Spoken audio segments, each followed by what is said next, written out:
All right, you curious Herle Burlyites. It's officially Budget Day +1.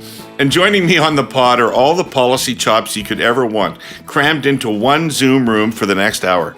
Our own Herle Burly Budget Lock-up. The policy panel is here, making their fourth appearance on the show. Dr. Jennifer Robson, Sean Speer, and Tyler Meredith. I'll just remind you of their bona fides. Jennifer has held senior roles in policy development and research with the federal government. She's now program director and associate professor of political management at Carleton University. Her primary areas of research are the intersection of household finances and the design and implementation of social policy. Sean is a former senior economic advisor to Prime Minister Harper. Today, he's senior fellow at U of T's Munk School of Global Affairs and Public Policy. He's also a founder and editor-at-large at the very excellent TheHub.ca. Tyler is the former head of fiscal and economic policy for Prime Minister Trudeau and Ministers of Finance Chrystia Freeland and Bill Morneau. Today, he's a founding partner at Meredith Bosencool Policy Advisors. So, a little instant post-budget policy analysis on the docket today. Sean, Tyler, Jennifer, really glad you're back on the show today.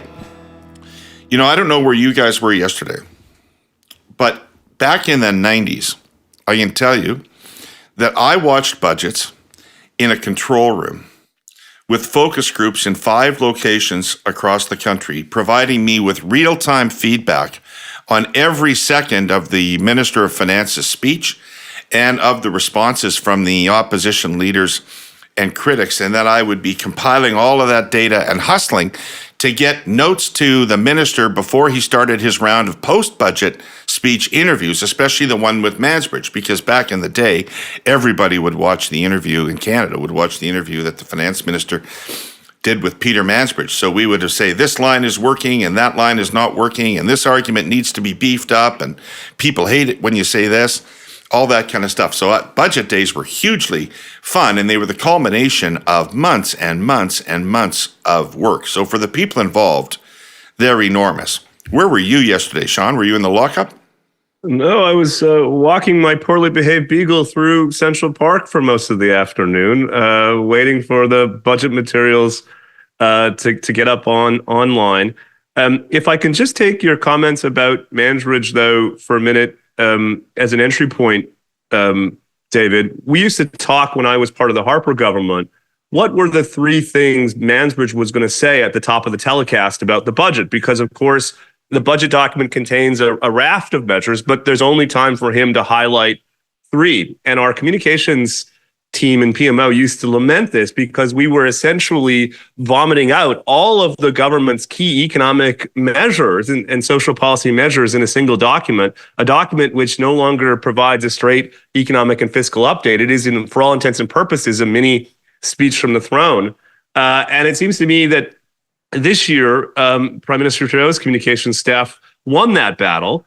And it manifested itself, of course, in about a week to 10 days of pre-budget announcements, such that the reason I could spend my afternoon in Central Park yesterday was most of the key signature items in the budget had already been announced. Unfortunately, Mansbridge isn't what he used to be, and I don't mean that literally. I mean it figuratively. Tyler, were you in the lockup yesterday?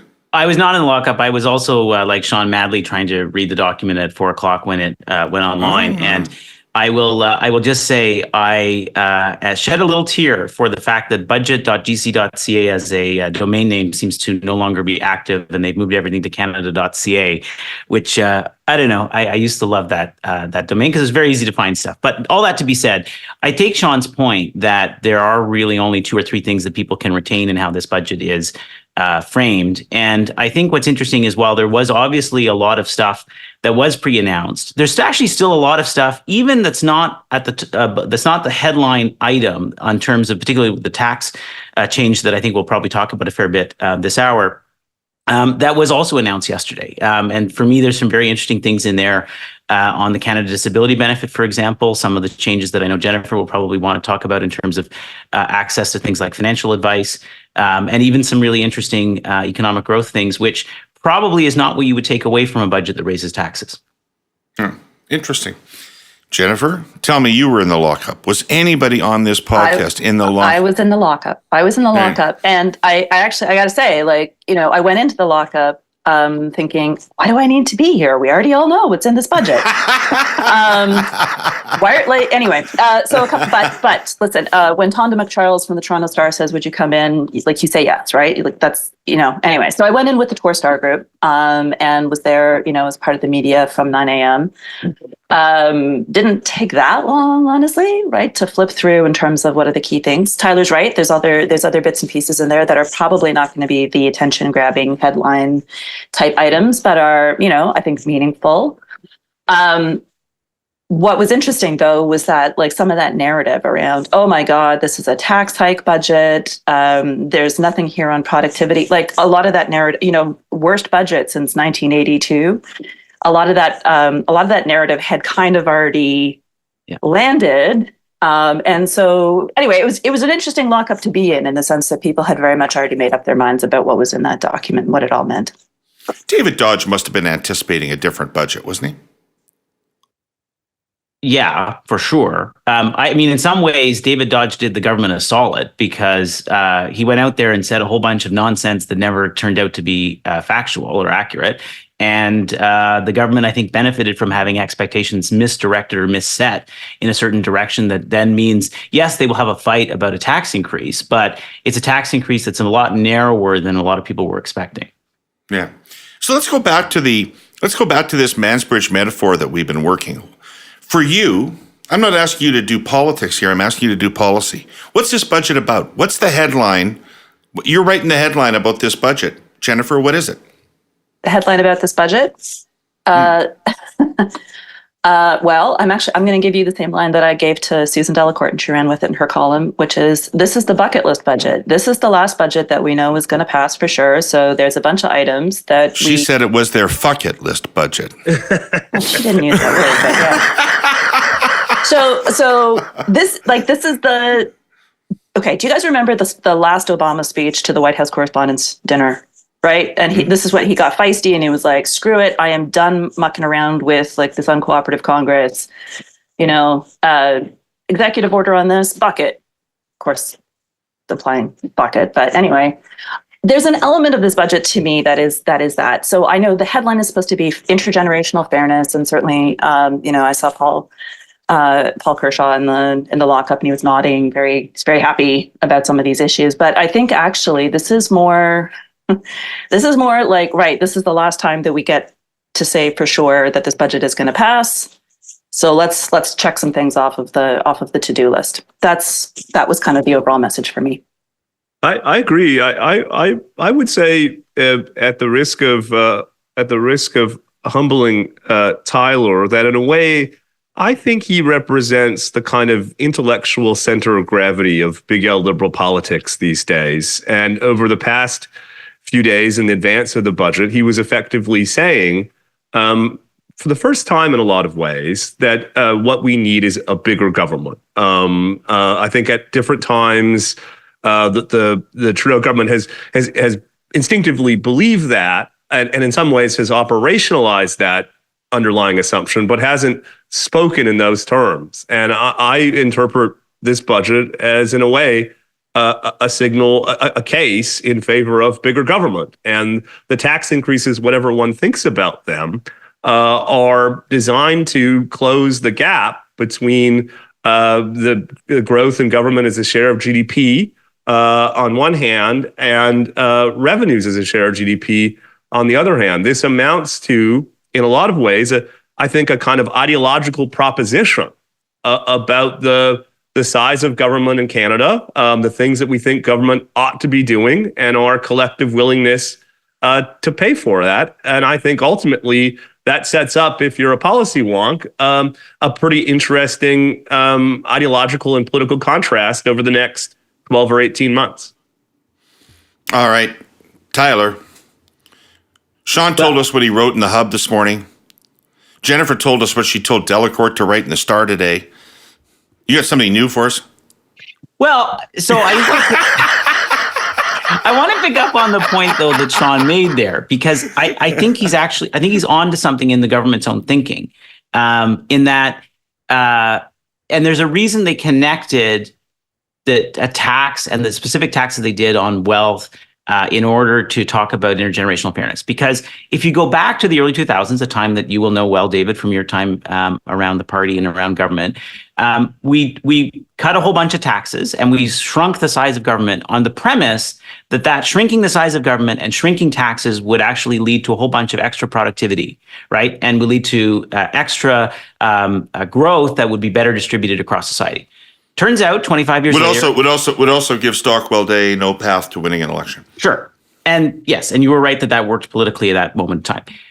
25 years later, I think we have determined that thesis did not really work out the way it was intended to. It meant that the state was maybe more efficient in collecting dollars, but it certainly didn't produce anywhere near the degrees of growth or income that people were expecting. Certainly in the distribution at the middle or the lower end that we were all expecting that would do. And so if it's not going to generate that growth, right? And we still have lots of other problems in society: climate change, housing, First Nations, Indigenous issues, how we think about defense and foreign policy, Canada's place in the world. I could go on down the list.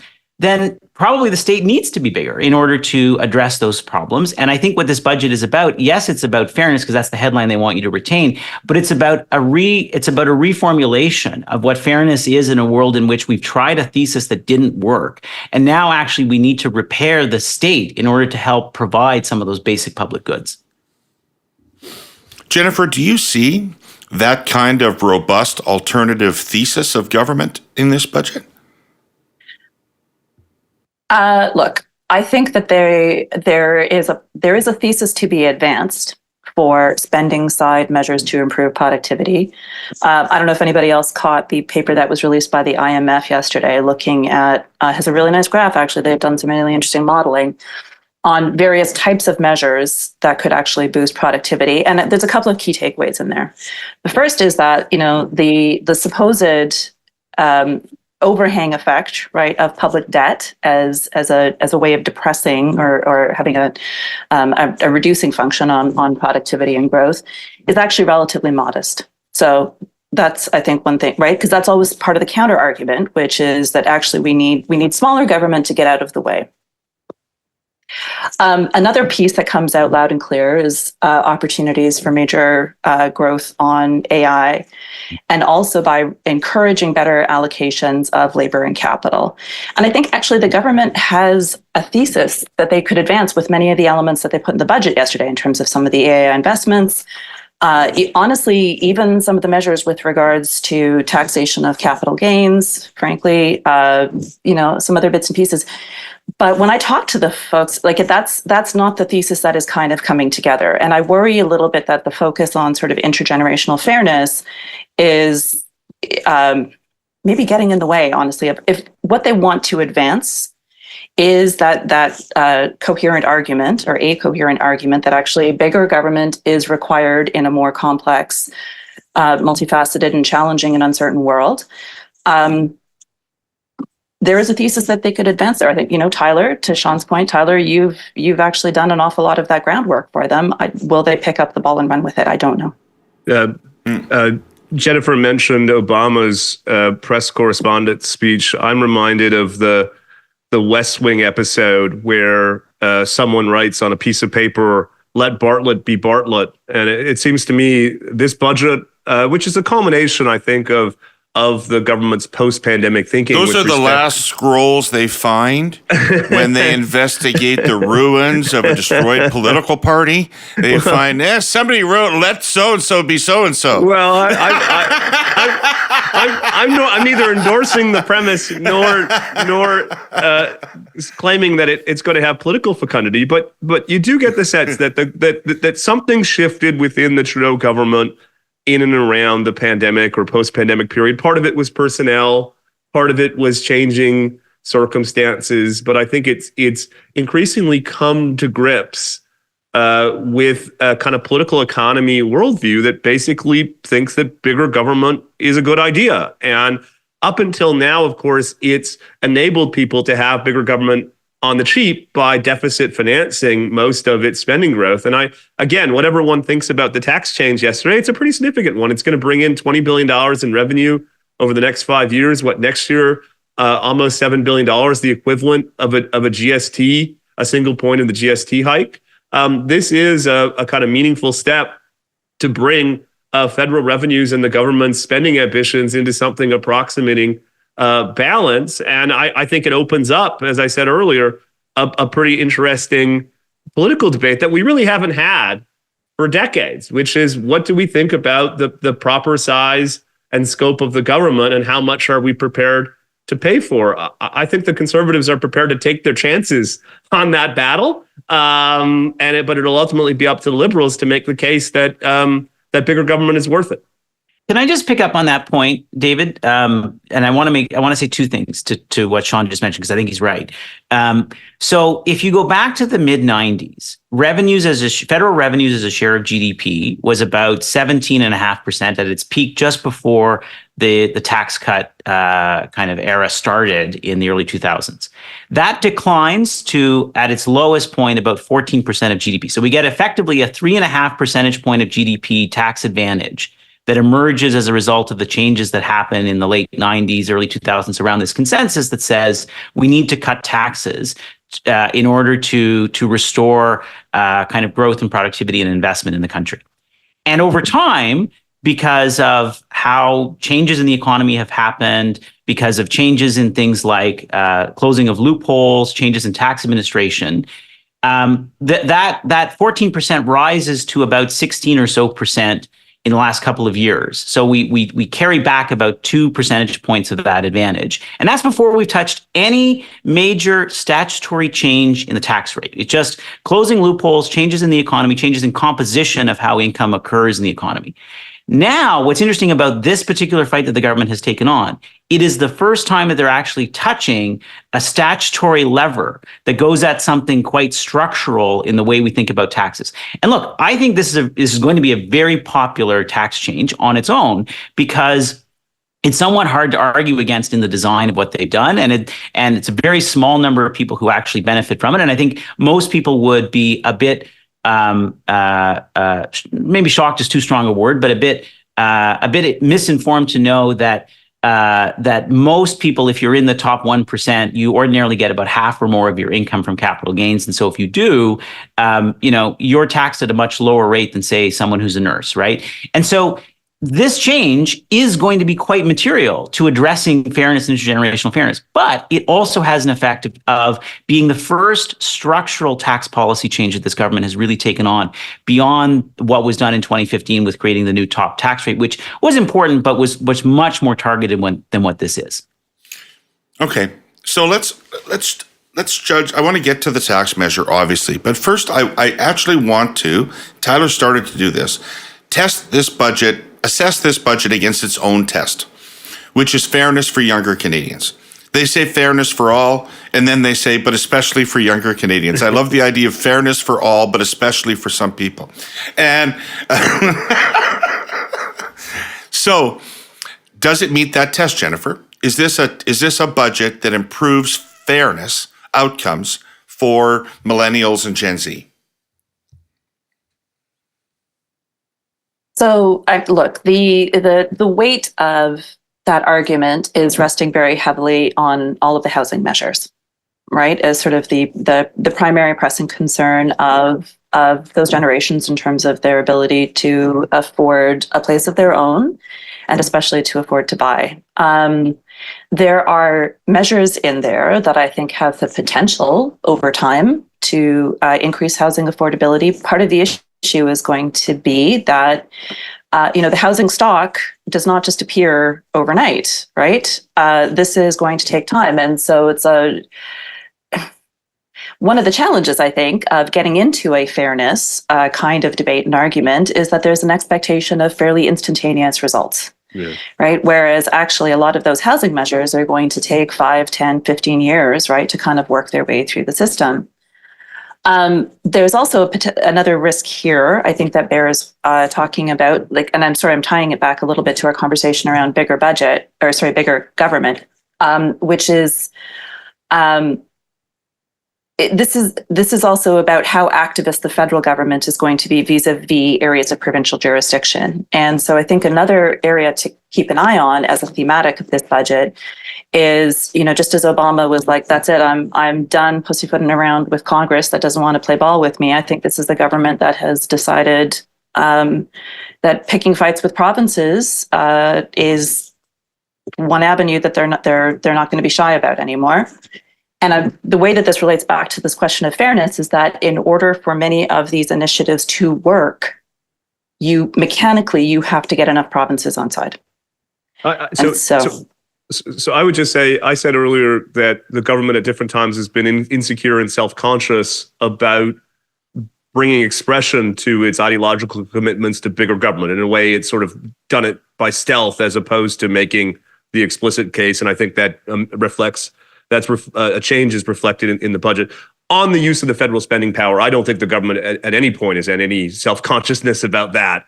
In that sense, I see this budget more as a continuation of the government's agenda dating back to 2015. It has an expansive view of the use of the federal spending power. There is academic research, David, which shows that it's made much greater use of it, not just in the Harper government, but really of any government over the past several decades. Up until now, the provinces have cried foul, but ultimately come to the table because they can't resist the dollars. One wonders, given the Trudeau government's political standing, if the provinces will have stiffer spines on some of these issues. I think Jennifer is right. A big outstanding question of this budget is how much ultimately gets implemented, given that so much runs through provincial capitals and city halls across the country. Who are the innovators, Herle Burlyites? The ones who see beyond status quos, the ones who make new and better. I treaded lightly onto this topic last week. In the world of telecom, I have to think our presenting sponsor, TELUS, operates with a more open, more willing, more inventive mindset than most of their competition. Their list of firsts to better connect us is long. I mean, this is the 232nd ad in this series, 232. I've told a lot of those innovation stories. TELUS would like to bring that mindset eastward into Ontario and Quebec as a skin-in-the-game provider of fiber internet. I'll spare you any long-winded explanation of market forces and just say this. Innovation generally means better outcomes for customers because the competition gets pushed to improve their own products and services in order to keep up. So here's an example of innovative thinking TELUS can bring to more customers east. It's from their subsidiary, Koodo Mobile, and it's called the Happy Stack. Short story, Koodo Internet was deployed in Manitoba, Ontario, and Quebec just last October. The Happy Stack followed quickly. Basically, it's a first-of-its-kind bundle, letting customers stack up their cell phone plan, home internet, and entertainment streaming, Netflix, Disney+, Amazon Prime, at unbeatable value, savings of up to 23%. The Happy Stack is just one example, but it's predictive of the good that can come when TELUS is allowed to bring new thinking into new territories. Customers want new, better, and more affordable ways to get the stuff that matters to them. What TELUS wants is to bring sustainable wholesale wireline to the east, where the CRTC has deemed the need for competition most urgent, and bring them more of that stuff. Let's talk about the fiscal track. Let's talk about the fiscal track for a second. So, the government says it has stayed within its guardrails and the benchmarks that it set out for itself. People may not think those were incredibly stringent, and they barely met them, but nonetheless they met them. But we are looking now at no longer seeing forecasts for a balanced budget. We're seeing deficits, perhaps smaller ones, depending on what happens to the spending profile, but deficits out as far as the eye can see. Tyler, is there any reason to be concerned about this fiscal track that we're on? I think we'll have to watch and see what credit rating agencies say in the next couple of days, because it will be interesting to see how they react to the notion of there being a new tax being put in place as a way and how that affects the fiscal framework. Because ordinarily, if you're just marking this on the basis of the fiscal framework In terms of debt, actually looks a slightly bit better over time than previously forecast in the last budget in the last fall economic statement, and so that should look good. But I think there may be some pause as to is there going to ever be a time period over which we will get back to balance? And I think this opens up actually a really interesting political question for the opposition, because I don't know that Pierre is going to feel pushed to want to be all that aggressive in trying to reach a target of balancing the budget, in part because the things that he would have to touch potentially to reach that balance actually set up a bit of the political traps that I think the Prime Minister has laid for him in terms of some of the new programs that are here, whether it's childcare as you've seen in the past, or even some of the spending like the Canada Disability Benefit, the school food program, and so forth. The one thing I will say, David, that I think went completely unnoticed yesterday, which matters to this question of fiscal credibility, and it's interesting to the broader can this government save money question. They are proposing to cut 5,000 positions in the public service by attrition. That is the first time I have seen that direct, specific statement made. I think it maybe speaks to why folks like QP were a little bit negative in their reaction to the budget yesterday. But I just think that's interesting because at the same time, behind the scenes, Minister Anand has been undertaking this spending review exercise, which up until now has been very painless. Like, that also speaks to the size of government issue, that they've been able to find potentially $15 billion of savings, and no one has really kind of noticed yet those cuts, because there's a lot of stuff that you can potentially target, right? But the 5,000 positions that now they're going to reduce by attrition, it'll be interesting to see where those come from and whether those touch any frontline services that Canadians see. They could start with the people who are running side gigs contracting to the government. They could attrit all those people. Sean, do you have a different take on the fiscal track? Do you think this is worrisome? Do you think these deficits matter? To an extent, I'm more focused though, just on spending growth itself. This year, David, spending is projected to grow by about 7%. And then it sort of falls off the cliff in the subsequent years in the fiscal planning period to something like 3.5%. The likelihood of those numbers remaining at 3% when the government's track record is annual spending growth of something like 6% or higher strikes me as pretty low, which is a long way of saying unless something extraordinary happens in the economy in the coming years, I think there's reason to think that there's downside, not upside, to the government's medium-term and long-term projections. Right. Jennifer, you concerned about the fiscal track? So not overly. The reduction of 5,000 positions in the federal public service through attrition, that's going to be quite straightforward to do, because actually growth in the federal public service has largely been through temporary contracts, 90-day contracts, term positions. All of those have a natural expiry date. The spending review identified, I think, what was it, a little over 10 billion, almost 15 billion in spending reductions. This budget basically. Can I stop you? Yeah. Maybe, I don't know. Tell me what the lockup was. I saw no profiling of that whatsoever. Do they not want us to know that? It's already been profiled. Yeah. No, but I mean, in terms of the way they talked about it, they didn't want to emphasize that message, I don't think. Did they? Good. I don't know. Yeah. I mean, it just like nobody asked. It didn't come up. I only know about that because I am a geek and read the main estimates back in February.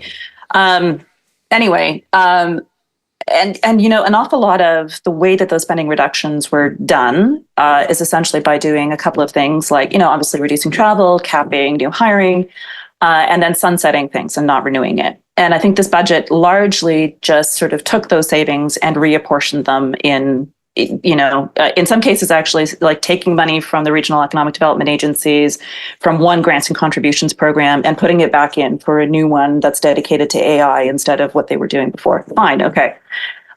We are not back in the 1990s in terms of the fiscal pressures that we were facing then, right? It's a different kind of environment. Medium term, the real problem on the fiscal side is still at the provincial level, right, in terms of pressure around healthcare spending. And there is a difficult conversation still to be had here about what are we going to do on that front and what is the federal share of that. So no, I guess the long story short here is I am not overly concerned with regards to the fiscal track that they've put themselves on.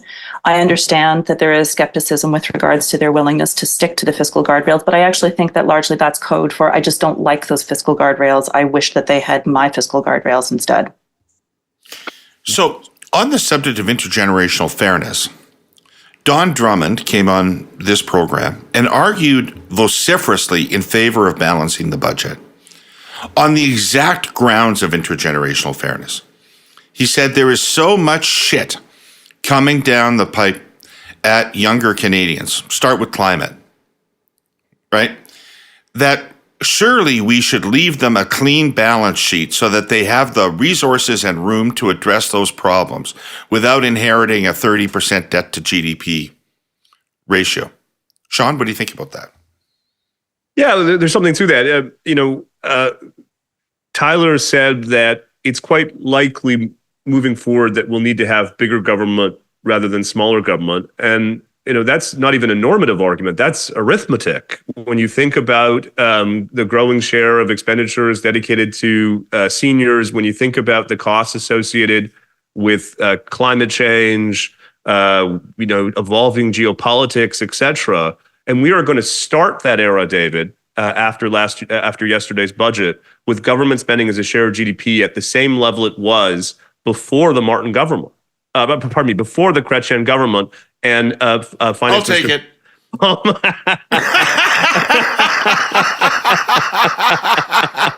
and Paul Martin's fiscal reforms, which is to say, if you believe that we are entering a period of increased pressures on governments in Canada, including the federal government, we'll be entering that period in a weaker fiscal position as a result of the budgetary choices that this government has made over the past several years. Tyler? Yeah, well, look, so it all depends how you want to define intergenerational fairness, right? And so there's a whole bunch of people, and Don, I think, subscribes to this, who kind of look at these accounts, right, over time and trying to see whether or not what we hand off to one generation to another is the same or less or greater. And I would just say, when we're talking about fiscal policy, right, and especially given the context of the challenges that you set up, David, and that Sean set up, we have to think about who is best placed to respond to those challenges. And so the government of Canada's borrowing rate is somewhere around 3.5%, a little bit higher, a little bit lower, depending on the day, but generally about 3.5%. In the private market, it would be, depending on the day, potentially double that, depending on who's borrowing, and maybe even higher, depending on the risk profile. And if we're talking about things like how to solve for climate change, it's probably better that government take on those responsibilities and invest now than having to solve for that problem later on. So in a context where debt to GDP, which is ultimately what we hand off from one generation to the other, itself is actually declining over time, which this budget continues to show, and Canada will have the lowest deficit and the lowest debt in the G7 continuously. I don't see how that's a bad thing from a fairness perspective for future future generations. So speaking as a young person myself, I think I would like to see more investment in things like affordable housing and things like climate change that we need to do now, because the problem is so great. The reason that we have affordable housing as a problem that is ravaging young people and stopping people from being able to access either affordable rent or an affordable price for a home is partly because we stopped building for the last 30 years. And yes, obviously, there's different reasons for that. But one of them is because the federal government stopped investing in affordable housing about 35 years ago, right? And so if we stop doing these things, if we stop building and stop investing, we will reap what we sow. Okay. Speaking as a previously young person, though. Yeah. As a one-time young person, though, I just want to pick up on this issue, though, of like it's not just about the overall level of spending today and pushing through debt to a future time frame. It's also about the composition of what that spending is, right? So if you are actually spending today on measures that will meaningfully improve long-term growth, increase productivity, improve affordability, improve skills, blah, blah, blah, all that sort of stuff, then actually, even if there is a forward transfer of a debt that has to be repaid, that generation is actually better off, right, in both of those timeframes. Anyway, just wanted to. Jennifer, how do you assess those things? You know, my first job in Ottawa was in 1983, and I was a summer student to then Finance Minister Mark Lalonde. And Mark Lalonde's policy advisor, a guy named Andrew Troish, went on to have a distinguished career in the public service of Canada, said to me, everybody who comes here is going to tell you that their request for funds will ultimately pay for itself. Every single person will tell you that in one way or another, as this thing works its way through, it will save the government money or pay for itself. It has an upfront cost, but you'll make money over time. Now, that is obviously 98% of the time bullshit. How do you tell? Actually, you know what? I think that there are a number of things where nobody is pretending that this is going to pay for itself. The Canada Disability Benefit is not going to pay for itself, right? Automatic tax filing is not going to pay for itself. Those are still good things to do in terms of... Is childcare going to pay for itself? The evidence would suggest yes. Yes, there is evidence that it does generate increased tax revenues through greater labor market attachment, particularly for women. I guess we'll wait and see if that equation holds true in all of the other provinces the way that it did in Quebec, because Quebec actually started with a lower rate of maternal employment. Anyway, we'll see. Yeah. Right, but surely, I used Quebec as an example with Armin Yelnizyan last week, which is... Yeah. Surely to God, if Quebec believed that every childcare space resulted in growth and productivity, there would be nobody waiting for a childcare space in Quebec. Interesting. I mean, I know that they have basically a fixed envelope for the capital spending that they are willing to invest any given year. They are focused more on regional distribution. You're right? That a government. So a lot of this comes down to what is the time horizon that governments are willing to wait? Because often when there is payoff, whether it's early learning and childcare or other areas, the return on the investment does not come until after the next election. Right. So I want to talk about data again. And I don't mean the friendly android on Star Trek. I'm a pollster. I know the importance of data. Fact is, absent data, you can't make a meaningful plan or strategy or business model or even a sensible decision. As the legendary American economist and thinker W. Edwards Deming famously put it, without data, you're just another person with an opinion. So where am I going with this? I'll tell you. We're emerging from an extraordinarily chaotic period. The COVID pandemic and foreign wars, among other things, showed us the fragility of the supply chains we all took for granted pre-2020. Who'd have ever thought new car showrooms would be empty? Anyway, the federal government is carrying out a serious reevaluation of our supply chains. It has opened a new office responsible for overseeing them. Our sponsor, CN, applauds that. The railway is without question the iron spine of Canada's supply chains. And CN believes any supply chain solutions begin with data transparency. Every week, CN posts data on its operations, right down, for example, to every carload of grain moved. It reveals how much of the railway's capacity was used by shippers, what kind of cargo its trains carried, and how many cars went empty. That's in addition to reams of data the railway provides to federal regulators. Other businesses, though, are less enthusiastic about transparency. They consider data to be trade secrets. That has to change. Any serious effort to repair or protect our supply chains will require widespread data transparency. It's quite literally a matter of national security. Okay, I want to look at this tax measure in a little bit of detail because it is big and it's going to be one of the focuses of debate. I think they want it to be. I'm not sure after yesterday, but sorry, why are you unsure, David? I'm unsure because I'm unsure because it's smaller than I expected, given that they were signaling a tax fight. It's a smaller measure than I had expected. Okay. And in her post-budget interview with Vashi Kapelos, the finance minister seemed to back away from the fight entirely. That they had signaled in the budget speech she didn't want to have it on the air with Vashi. So I don't know what the plan is. But leaving that aside, Paul Martin changed this.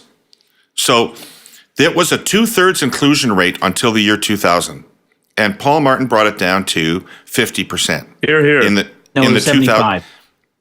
It was 75. Sorry, it was 75. Brought it down to 50%.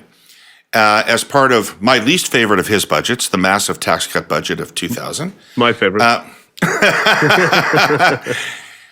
But surely that means that this is a good test case. Like the people are going to argue against this on the basis of its impact on the economy and on productivity and growth.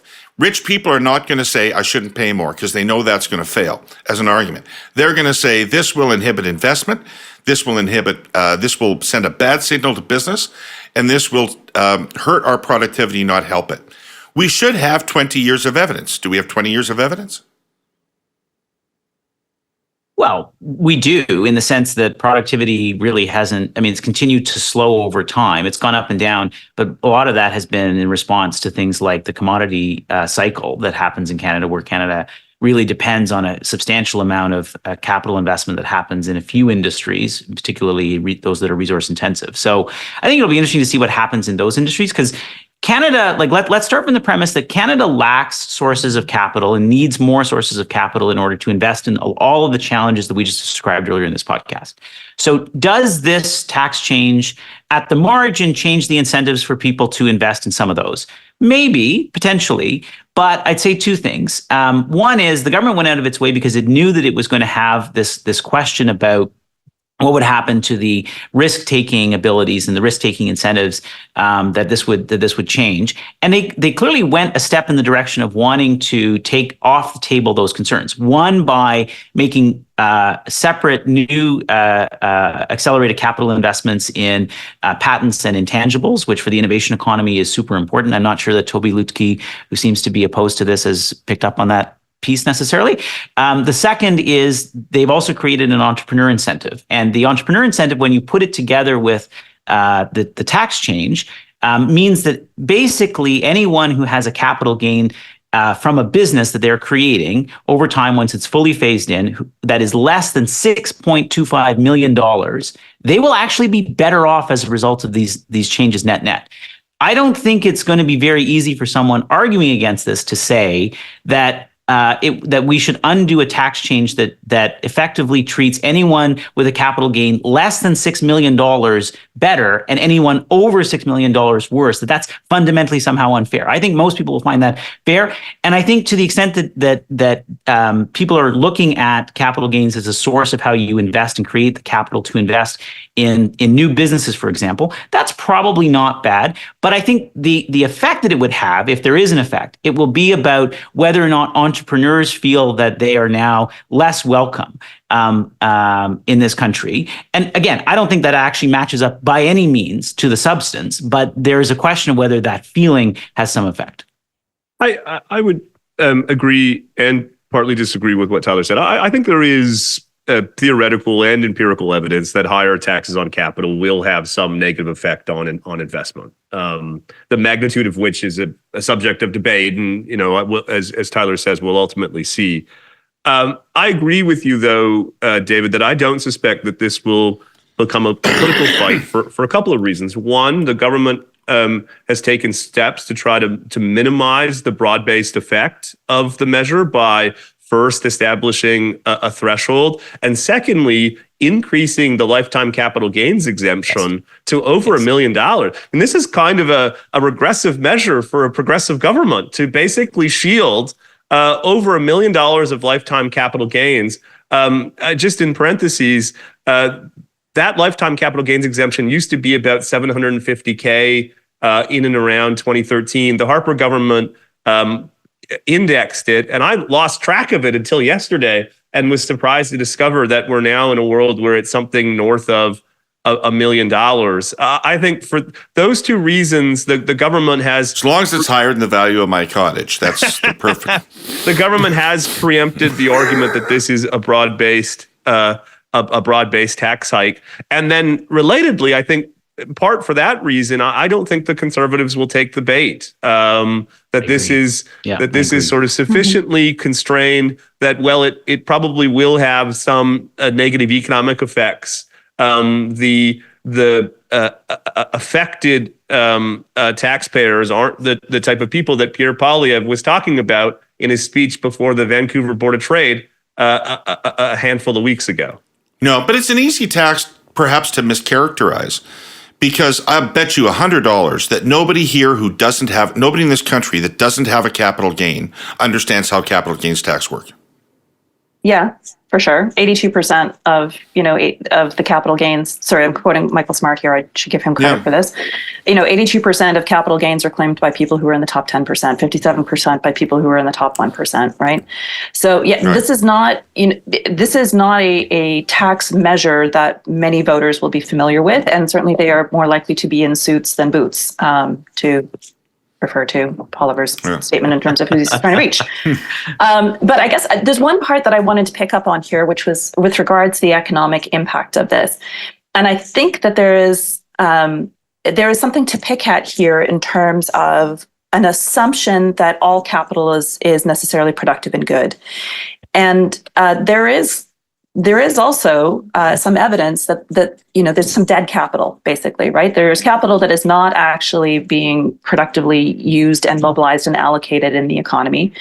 And for years now, the fact that we've had such a low small business rate combined with, kind of the discrepancy between the top rate for T1, like the personal rate, it's created this incentive for an awful lot of rich people to basically incorporate and then just, strip the capital out of their corporation as a capital gain.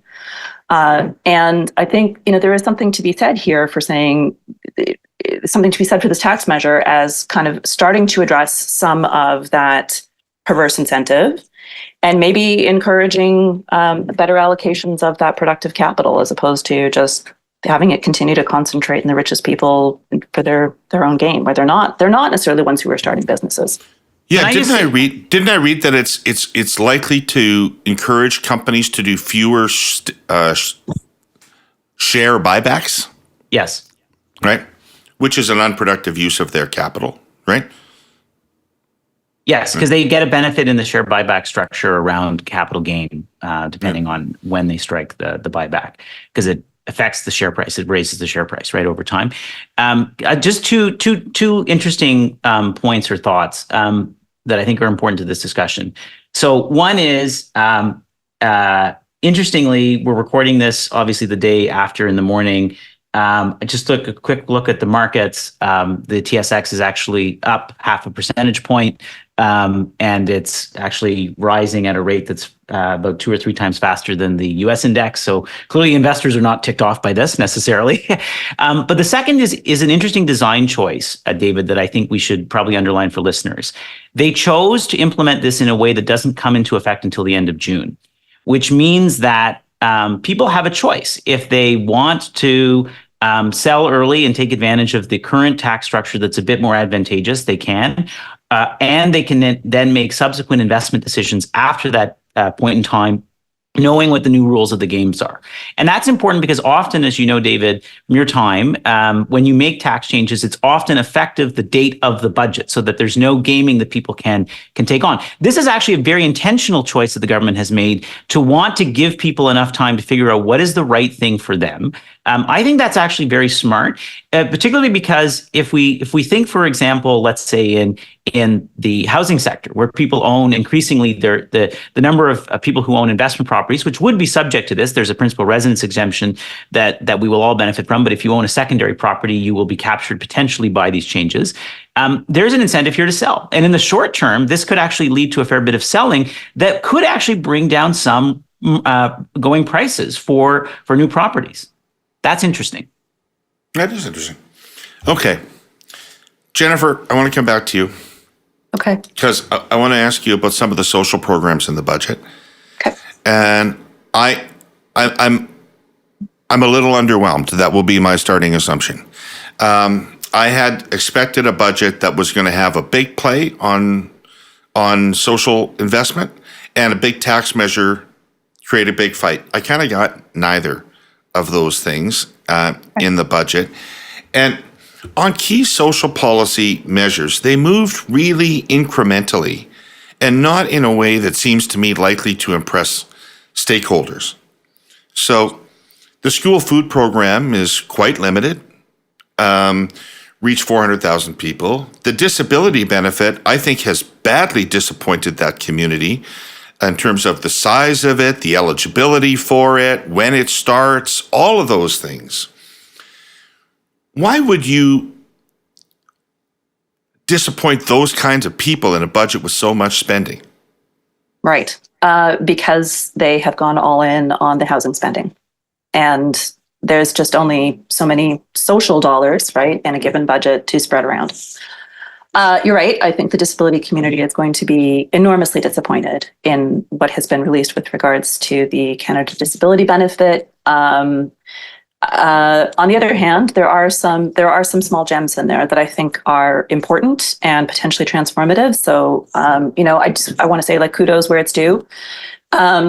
One is the automating the Canada Learning Bond. And David, you'll remember that was a Martin government introduction initially, and then picked up by the Harper government and carried forward.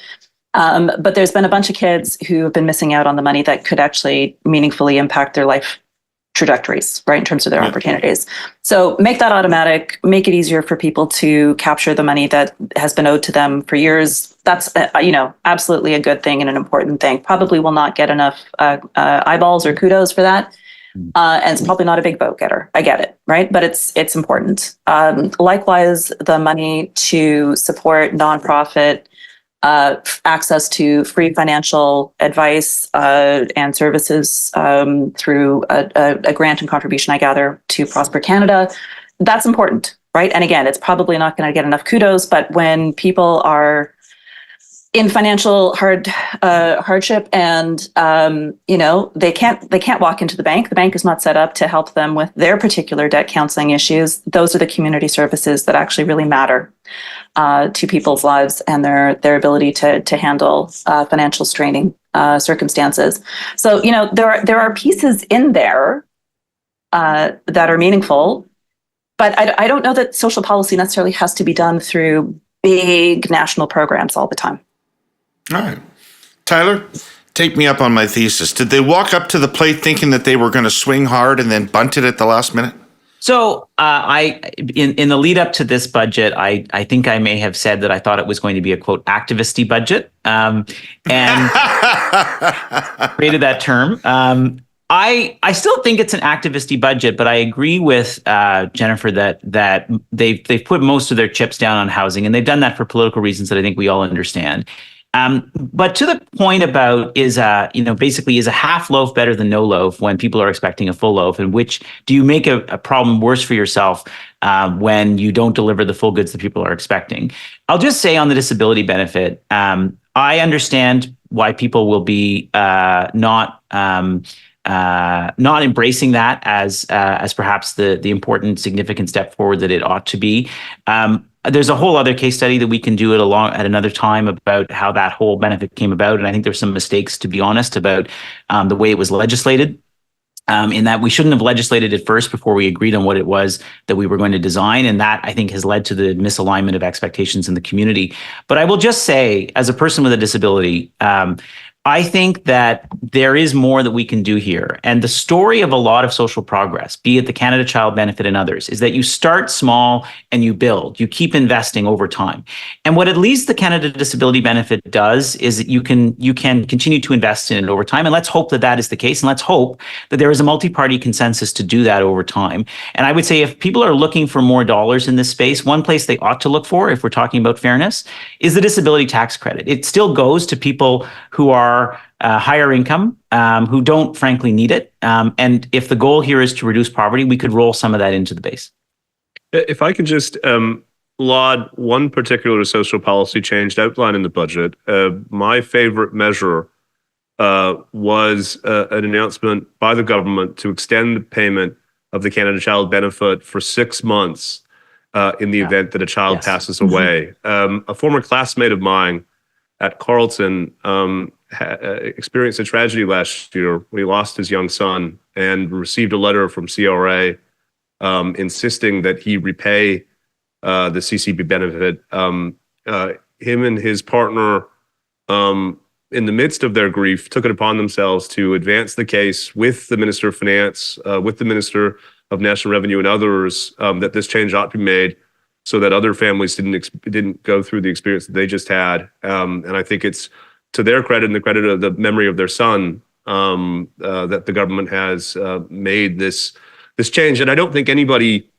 had previously put in place out of malice, but it's a sort of inadvertent public policy development consequence that emerges, and I'm glad that it's been fixed and the Trudeau government deserves credit for it. All right. Let me stick with you, Sean, but I want all three of you to help me with this question. I have a political question to which I want a policy answer, not a political answer. My political question is this. This is going to be characterized as a political budget. This is going to be characterized as an election budget. But the way I look at it from a political standpoint is, what can I tell people they get from this? Right? Can I tell them that they get a house? No. Can I tell them their kid will be fed at school? No. Can I tell them that they'll get a childcare space? No. None of these things are universal. All of these things are time implemented building up. What is something in this budget that will impact on a Canadian positively this year? What's in this budget that's going to make somebody feel better about their circumstance in this year? I think that my instinctive reaction is some of the increased funding for graduate students. I noted that some of the university-related stakeholder groups allotted the budget, even though there were certain things in there that they were looking for. There were certain things they were looking for that weren't ultimately there. It looks like the extent to which the government did anything on PSE, it was to increase funding for graduate students. And so it seems to me that would be one group of Canadians who the government could plausibly say their material circumstances will change in the short term, for better or for worse. Whatever one thinks about the kind of politics of that, or even the underlying policy case, that's one group who I think is a winner in yesterday's budget. Okay, Tyler? Yeah, I take the point, David, that these aren't universal programs, but I would say to you though, these are programs, and many of them are touching constituencies that are still relatively large, right? Like a first-time home buyer who is a young person, right, who potentially now can qualify for a 30-year amortization of mortgage. We have had an aversion for more than a decade of wanting to do anything in the housing space that is seen as a demand side measure, because it's like it's touching a third rail, this perceived third rail of public policy, that we'd be doing a bad thing if we actually help people better afford a down payment or better afford a mortgage. And actually, this is a government that's trying to change that. And yes, it's not applying to all homeowners in Canada. It doesn't affect everyone who's going up for renewal on their mortgages. But if you're a parent and you're seeing your kid trying to put together the money for a down payment, and they're deciding whether or not they can afford an extra $500 a month, which is what potentially you would save as a result of the moving from a 25 to 30-year amortization, that's pretty significant. Like, I can sell that retail. I think that's actually good policy, actually, despite where we are in the housing market, because of the other investments the government has made on the supply side. The other thing I would say, which you might be able to speak to, is the NSF fees, the not sufficient fund fees that you would pay in your bank. Obviously, it's a small segment of people who are low income enough that happens materially for them at a given point in time. But even those of us who earn a decent income will know that there's sometimes a lot of money moving between accounts, and you sometimes end up in a situation where your checking account just falls below a certain limit. And so the fact that there's now going to be limits on how banks apply those things, That's pretty universal. I think the basic question, though, is will anybody notice because the government goes out of its way to take credit for it? That's a different question. And that, I think, is where the government ought to actually invest in a coordinated advertising campaign. Jennifer, what do you see in here that's of immediate benefit to people? Tyler stole mine. I was going to talk about the NSF and the banking changes. So since I can't have that one, let me talk about one that's So the big winners in this budget are people who kite checks. you asked for something concrete, right? Something concrete, something like really nice and crunchy. So there's that. But let me actually say that I think that there is something in this budget that will indirectly result in material benefit for people, which is that I don't think that there is anything in this budget that would cause Tiff Macklem to lay awake tonight or last night or again tonight and say, well, that's it. My opportunity to cut rates has now been blown. So I think, relatively modest and particularly the nature of the kinds of spending commitments that are in this budget are not going to get in the way of what was the phrase he used? It's in the realm of possibility that we might see a rate cut coming within the year. And I think that would materially, feel to people like a major improvement in terms of their cost of living. For sure. So let me just drill in on that, and Sean, you can address this too. Sure. What you're telling me that this budget, this spending, with the increased spending that Sean talked about, and with the deficits we were talking about, this is not going to in any way impact on the Bank of Canada's interest rate decisions. I think it'll have less of an impact than Iran's air attack on Israel over the weekend and what may follow from that. I think the answer is yes. But if I may, I just want to, you had asked about the intersection between policy and politics, and Tyler rightly talked about the budget as a housing budget.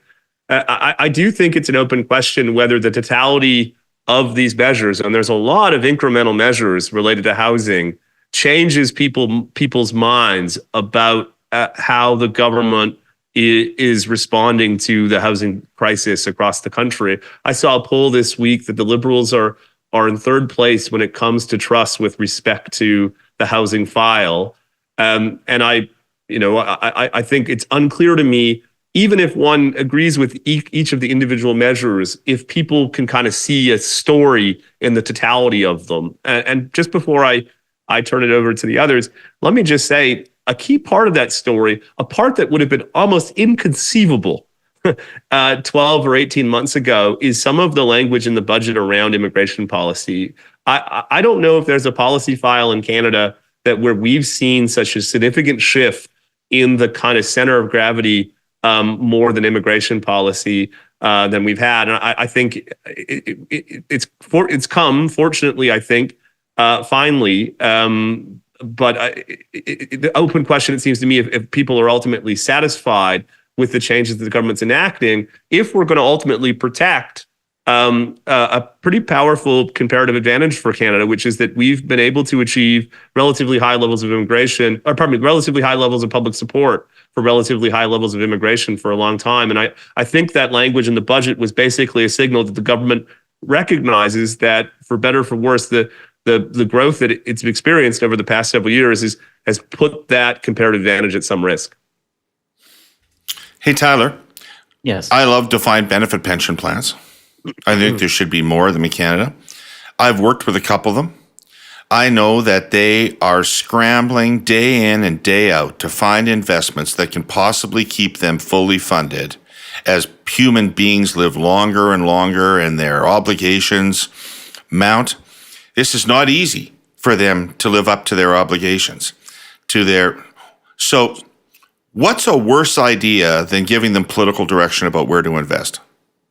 Well, the government's not giving them political direction of where to invest. They're just saying it would be nice if we could find the ability to work together to find more projects to invest in Canada, because we're, back to the point that we made earlier about. But you don't say that for no reason. Isn't that kind of a nice family you got there? Kind of a statement. Well, no, I mean, it is actually it is a productivity problem, the extent to which they are investing excessively abroad. Don't get me wrong. I agree that we should not be in the business of needing to or directing specific kinds of investment. But if the problem that Canada faces is that we have a lack of business investment and we have a lack of capital, we need more capital. And one of the reasons why capital has not been investing in Canada is because as we've built up these very successful pension funds, they have been, to a certain extent, rightly so, looking for diversification globally. And so that means a natural leakage of tens of billions of dollars that otherwise would have been investing in Canada. And so it's not wrong to ask the question, well, how can we rebalance that flow of capital in a direction that can better connect with Canadian businesses? Now, I would argue, though, it's not just a pension. Well, wait a second. Unless you're saying they're anti-Canadian, the reason they're not making those investments is because they're not the best investments for them. Well, why would you want any criteria other than the best investment for them? Sure, but how do you define best investment? I mean, we have funds that also invest in things like crypto, and those things go bust. Like that doesn't mean that there's no risk in these investments, right? Like a lot of investment has gone into China, and you can see over time that market is actually fairly stagnant. It's not been a market that's actually produced substantial growth for many of these investors. Now, look, I am not saying that government should be in the business of directing pension investments. I'm not saying that, and I'm not making that recommendation. But I do think it's an important conversation to have, and I would say that what we need to be doing is not just asking this about pension funds. This is a debate that we should be having about all sources of capital in our society. Because arguably, one of the reasons why we're kind of on this conversation about pension funds is also because small businesses and growth businesses in Canada themselves don't have enough access to capital. And part of that is because our traditional financial institutions whose job it has been to create markets by investing in the growth of companies haven't actually been doing that, right? And so, yes, we can have a conversation about how we bring capital into Canada and whether pension funds can be investing in more things like infrastructure. That's a worthy conversation to have. And I think the government has approached it in a very collaborative fashion. Appointing someone like Stephen Poloz to lead that conversation should not be seen as something that's confrontational, because I think there'll be a lot for those folks to agree on. But we should be broadening that conversation. We should be asking, well, what are financial institutions doing to invest in small businesses in Canada? Because that's our traditional responsibility. And arguably, small businesses in Canada are underserved right now. Sean, what's your take?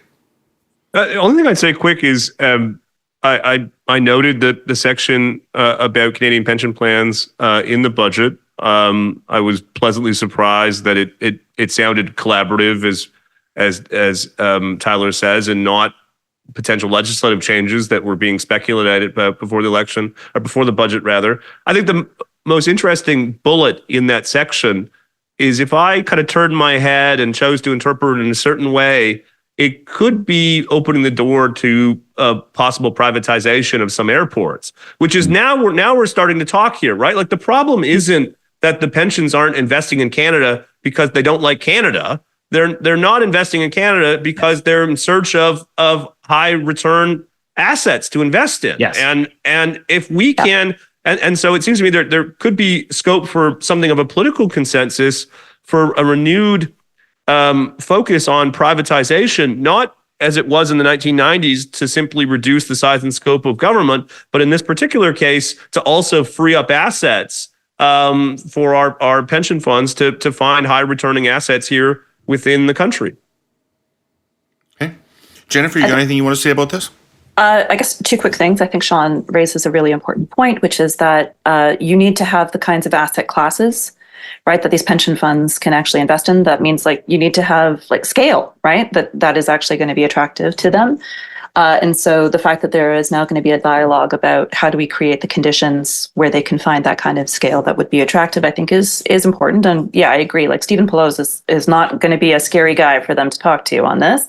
The last thing I just wanted to point out, because I can't believe this hasn't come up yet, given the intersection of policy and politics on this, is that let's not forget, right? Like, one of the people who raised this as a key issue was Danielle Smith, with regards to one of her reasons for saying that Alberta needed its own pension plan. So I just wanted to say, I think this is interesting in terms of where this dialogue has in some ways been kicked off from. So. Right. And it was one of the most effective arguments in favor of the CPP and against the Alberta pension plan that she had that in mind for those pension funds. Right? Because people... People are nervous about that. But David, can I just I think we need to be fair about this, which is there was, to Sean's point, there was a lot of speculation out there the government was going to do something that it had never signaled that it was actually going to do. It never said that it was going to come in and actually start dictating things. That was in some ways, useful or not, it was a fake debate that certain people were advancing because they wanted it to seem like this was a more egregious intervention than it was. And I just think it's interesting. The other thing we should underline here is that when Minister Freeland back in the fall said that she wanted to do something, the moment she came out and said that, Peter Bethlenfalvy, the Ontario Minister of Finance, came out and said, I agree, we should have more transparency in how we invest in Canada, and I want to use the Ontario Infrastructure Bank to potentially partner with those institutions. If Ontario and Canada can work together on this, to Sean's point, there might be something very interesting to do. Okay. But the CPP investment fund outperforms the case, right? Yes, but the case does many different things. And I would just say that, again, if you look under the hood at some of the investments that some of these funds have taken on, I don't think you can just say that there is some rational, independent model that yields always the best returns. Some funds do better than others, and that depends how they invest, the risks that they take on, where they invest, as much as what they try to achieve. It's not just where you invest. All right, I want to end up on the topic du jour among chattering class folks these days, which is productivity. And Jennifer, I saw you put it out on social media, and you mentioned it earlier in the pod. You've got an interesting little checklist of public policy areas that contribute to productivity growth or decline. So, what do you think of yesterday's budget? Does it do things that can be reasonably expected to goose our productivity standard of living a little bit? Maybe. Look, I don't think anybody has the silver bullet here, right? We've tried the tax cuts route, right? We've tried the shrink government route. So this budget does have, I think, some important investments in terms of AI, which that does seem to have a high potential anyway for boosting productivity. Some of the measures around skills development, right? So, Sean has already brought up the granting councils, right, boosting access to funding for graduate students. There's also, of course, the learning bond piece. Some of this is going to be longer term, but that matters.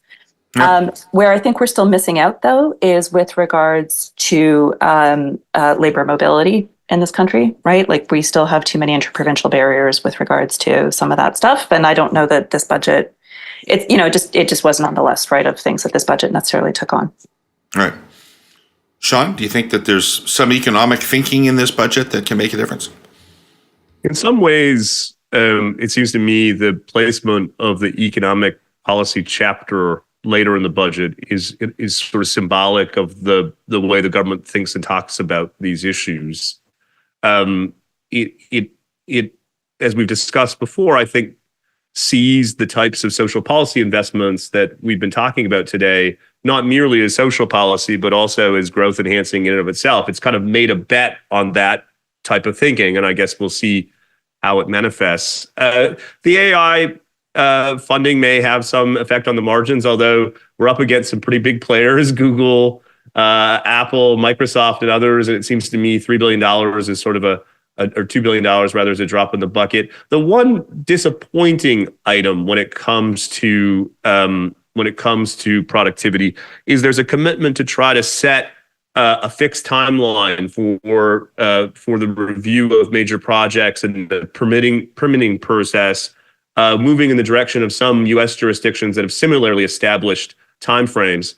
I don't purport to be an expert, but 5 years strikes me as not reflecting the kind of urgency that we ought to have in an era of the energy transition. So that's one area where it seems to me there's scope for a bit more ambition than was reflected in yesterday's budget. All right. Tyler, you've been pretty vocal that the productivity problem isn't as bad as it's being portrayed publicly, but nonetheless, I know that you're a growth liberal. So what did you see in there for growth? Well, and I think it's important to remember, Canada's, as you say, Canada's growth story is actually not as bad as we often make it out to be. Of countries that are our size and population and that are as rich as we are, there are only two others that happen to have bigger economies with and bigger populations that have a higher per capita GDP, and those are Germany and the US. And, there's something to be said that once you get of a certain size, it becomes harder and harder to become more productive. So I think overall, I'm actually not as worried about our productivity situation as many people are. But that being said, if I had to come up with a productivity agenda, there's 4 things that I would be looking for. 1, competition. 2, skills. 3, an investment or some effort to address the lack of capital that we've been talking about throughout this podcast in order to help create more new business entrants. And 4 would be, to Sean's point, some kind of regulatory harmonization.